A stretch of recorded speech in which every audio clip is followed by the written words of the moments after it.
मेरे प्राणों से प्यारे गोपाल आराम से बोले कृष्ण कन्हैया लाल की जय हो, के लाला की जय हो।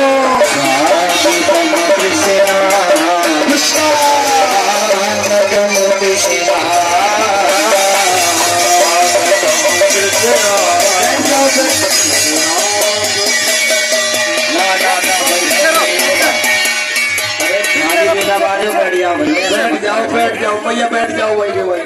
खाली बेला बजा लेना। ठाकुर जी आए हैं, खूब बेला खाली बजाना आप लोग। पीछे पीछे पीछे अब ठाकुर जी का उत्सव करो,